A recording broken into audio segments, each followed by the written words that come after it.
എല്ലാവർക്കും ചാനലിലേക്ക് സ്വാഗതം. ഇന്നത്തെ വീഡിയോ നമ്മുടെ കാറുകളുടെ റിയൽ വീല് അഴിച്ചിട്ട് ഹബ്ബ് എങ്ങനെ ഊരിയെടുക്കാം എന്നുള്ളൊരു വീഡിയോ ആണ്. വീഡിയോയിലേക്ക് സ്വാഗതം. അപ്പോൾ നമുക്ക് ആദ്യമേ റിയൽ വീല് അഴിക്കാം. റിയൽ വീല് എങ്ങനെയാണ് ശരിക്കും അഴിക്കുന്നത്, അല്ലെങ്കിൽ ഒരു സ്റ്റെപ്പിന് എങ്ങനെയാണ് ശരിയായി മാറേണ്ടത് എന്നുള്ളൊരു വീഡിയോ ഞാൻ ഇതിനു മുമ്പ് ഓൾറെഡി ചെയ്തിട്ടുണ്ട്. ആ വീഡിയോയുടെ ലിങ്ക് ഞാൻ ഡിസ്ക്രിപ്ഷനിൽ കൊടുത്തേക്കാം, കൂടാതെ ഐ ബട്ടണിലും കൊടുത്തേക്കാം. അപ്പോൾ നമുക്ക് വീഡിയോയിലേക്ക് കിടക്കാം. നമുക്ക് ആദ്യമേ റിയൽ വീല് അഴിക്കാം.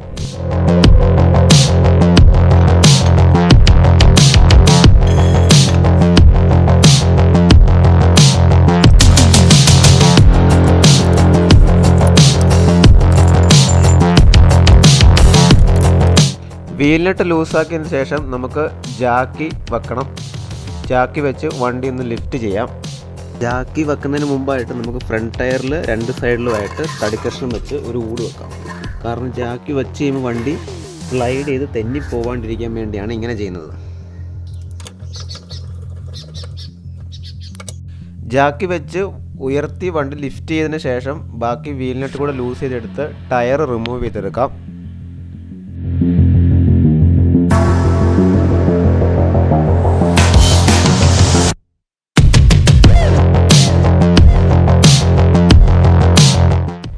ഊരിയെടുത്ത ടയർ സേഫ്റ്റിക്കായിട്ട് വണ്ടിക്കടിയിലേക്ക് തന്നെ സ്ലൈഡ് ചെയ്ത് വെക്കാം. കാരണം ഇൻ കേസ് ജാക്കി തെന്നി പോവുകയാണെങ്കിൽ ആ ടയറിൻ്റെ സപ്പോർട്ട് കൂടി വാഹനം അതിൽ നിന്നുകൊള്ളും. ഈ കാണുന്ന പോലെ ഒരു മൈനസിൻ്റെ സ്ക്രൂ ഡ്രൈവർ വെച്ച് ഈ കപ്പൊന്ന് തട്ടിക്കൊടുത്തു കഴിഞ്ഞാൽ അത് ഊരി പോരുന്നതായിരിക്കും.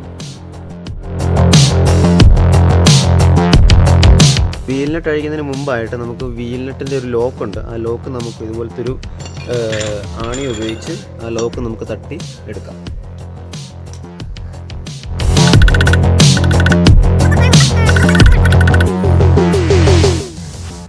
ഇനി നമുക്ക് ഒരു 30ൻ്റെ ബോക്സ് ഇട്ട് ഈ ആക്സിൽ നട്ട് നമുക്ക് ഊരിയെടുക്കാം.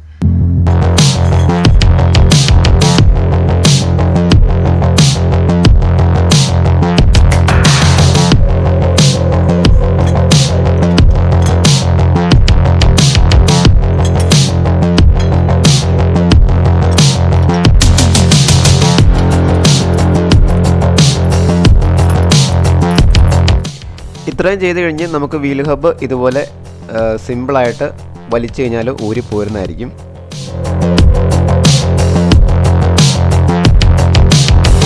അപ്പോൾ ഇതാണ് നമ്മുടെ വീൽ ഹബ്ബ് ഊരി കഴിയുമ്പോഴുള്ള വിഷ്വല്. ഇതാണ് നമ്മുടെ ബ്രേക്ക് പാഡ് വരുന്നത്. ഈ രണ്ട് സൈഡിൽ കാണുന്ന ഈ ഒരു പോർഷനാണ് ബ്രേക്ക് പാഡ്. ബ്രേക്ക് ഷൂ എന്ന് പറയും, ബ്രേക്ക് ഷൂ. ഇതാണ് നമ്മുടെ വീൽ സിലിണ്ടർ. അതുപോലെ ഇതാണ് നമ്മുടെ ഹാൻഡ് ബ്രേക്കിൻ്റെ കേബിൾ വരുന്നത്. ഒരു കാറിൻ്റെ വീൽ ഹബ്ബ് എങ്ങനെയാണ് ഊരുന്നതെന്നുള്ളൊരു വീഡിയോ ആണ് ഞാനിപ്പോൾ കാണിച്ചത്. നിങ്ങളത് പഠിച്ചെന്ന് ഞാൻ വിശ്വസിക്കുന്നു. അപ്പം അടുത്ത വീഡിയോയുമായിട്ട് അടുത്ത ദിവസം കാണാം. സബ്സ്ക്രൈബ് ചെയ്യാൻ മറക്കരുത്.